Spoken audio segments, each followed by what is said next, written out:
Une formation intense pour mieux soigner les patients atteints de drépanocytose a été organisée à la faculté de médecine de l'université de Lubumbashi. Grâce à l'expertise des nombreux professionnels de l'UNILU, l'UNIKIN, l'université de Mbujimaï, l'ULiège, l'ULB et le financement de l'ARES, les participants sont désormais prêts à relever les défis de prise en charge de cette maladie. Sous la conduite du professeur Panda Jules, responsable du centre de référence de prise en charge de la drépanocytose à Lubumbashi, les docteurs Athos Lubenga et David Mutombo, organisateurs et répondants ARES dans le projet de formation Sud, ont fait part de leur satisfaction dans la réussite de la session et l'accompagnement de l'équipe dynamique composée des médecins et médecins stagiaires.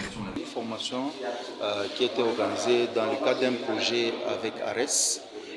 Et ce projet-là vise à implanter un laboratoire d'anatomie et de former des professeurs d'anatomie, des prosecteurs d'anatomie. Cette formation se passe en sandwich, c'est-à-dire les doctorants font 6 mois ici et puis les autres 6 mois ils les passent de l'autre côté. Alors, le laboratoire est déjà presque fin prêt. D'ici l'année académique prochaine, le laboratoire va démarrer. Alors, dans ce projet, nous avons aussi prévu de faire des formations continues, au moins 2 formations par an sur différents thèmes, parce qu'en soi, le projet, c'est pour l'amélioration de la prise en charge des soins sur le plan médico-chirurgical.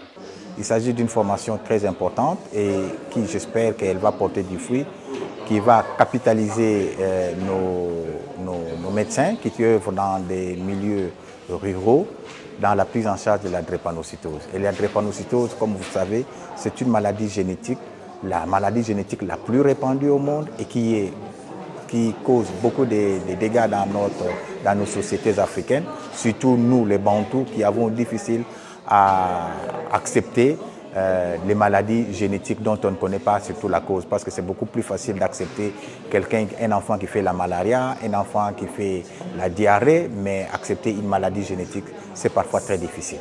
Oui, en tant que gynécologue, j'ai participé à cette formation dans mon domaine, c'est-à-dire que j'ai donné une formation, comment on prend en charge une femme drépanocytaire pendant la grossesse, bien entendu, parce qu'il ne faut pas oublier que la grossesse est un moment très difficile pour une femme qui souffre de la drépanocytose.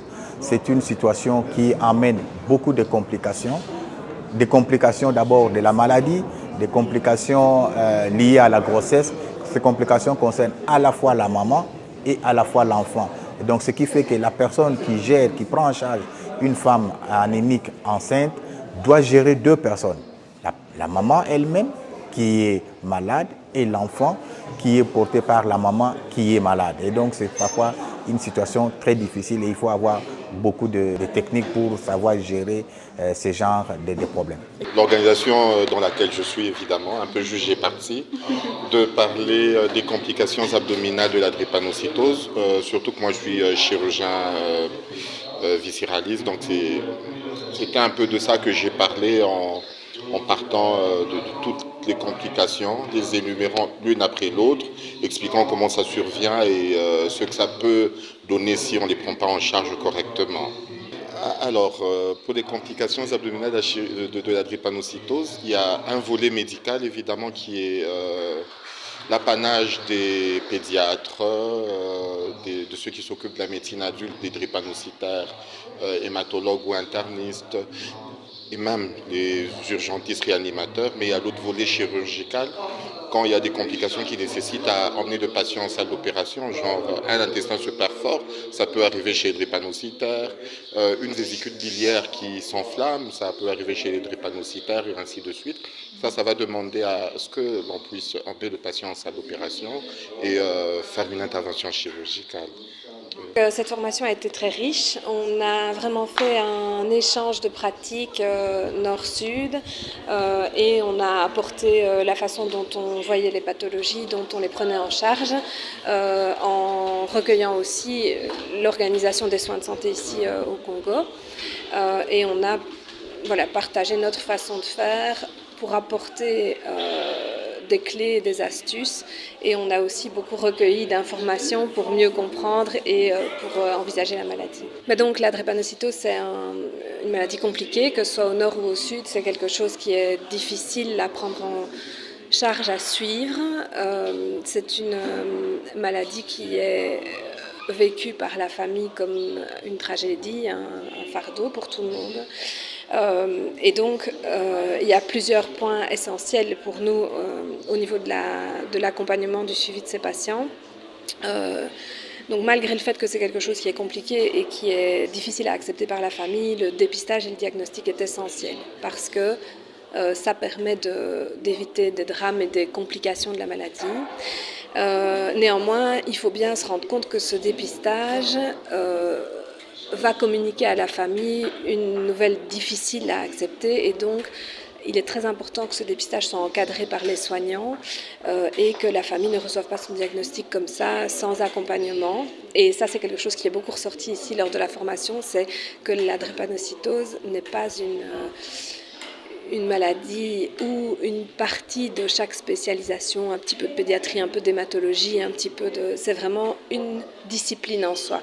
Donc là, il faut considérer des médecins spécialistes en drépanocytose comme on aurait des médecins spécialistes en néphrologie ou bien en neurologie. Et la multidisciplinarité doit vraiment comprendre à la fois le corps médical, mais les infirmiers, des psychologues, des assistants sociaux. Pour les enfants, je parle surtout des enfants parce que je suis pédiatre, mais tout le corps enseignant aussi doit être impliqué dans la prise en charge de ces enfants et de vraiment leur suivi. Donc si je dois dire quelques mots des choses qui sont ressorties, c'est vraiment le dépistage, l'accompagnement, la multidisciplinarité, une bonne connaissance de la maladie. Ça, c'est important que les médecins qui sont en contact et les infirmiers qui sont en contact avec les patients drépanocytaires puissent les reconnaître afin de pouvoir les prendre en charge et les suivre correctement. Et la drépanocytose ne doit pas être envisagée uniquement comme une maladie de complications, mais ça doit aussi être des patients que l'on suit et que l'on connaît entre les complications. C'est très important pour leur suivi. Oui, j'ai parlé en particulier du priapisme chez les drépanocytaires, mais de façon générale, j'ai dû intervenir dans plusieurs plages. Et voilà. Donc, en parlant du priapisme, c'est un état d'érection permanente qui n'aboutit pas à une jouissance ni à une éjaculation. Donc, vous imaginez que l'état de rigidité reste permanente et donc qui cause des douleurs. Mais en parlant de la drépanocytose, toute la circulation s'arrête. Et donc, cela va entraîner toutes les conséquences de façon locale dont on a parlé en rapport avec la physiopathologie et qui peut, après plusieurs heures, entraîner même la nécrose, donc la mort, si je peux dire, de l'organe. Et donc, si c'est une personne adulte, elle peut devenir impuissante si le problème n'est pas réglé à temps. Il y a des médicaments qu'on peut donner de façon générale, donc la personne peut boire ou encore on peut injecter localement. Donc, au niveau du pénis, il y a une circulation veineuse et artérielle. Là, le problème se trouve plus au niveau artériel, disons le blocage.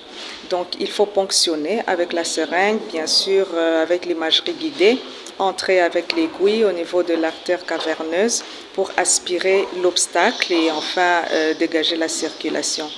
Mais lorsque ça persiste, là c'est la chirurgie qui intervient avec certaines autres méthodes qui permettent de faire connexion entre la circulation artérielle et la circulation veineuse. Les thèmes abordés ont couvert l'ensemble de la prise en charge de la drépanocytose depuis les bases physiopathologiques jusqu'aux dernières avancées thérapeutiques.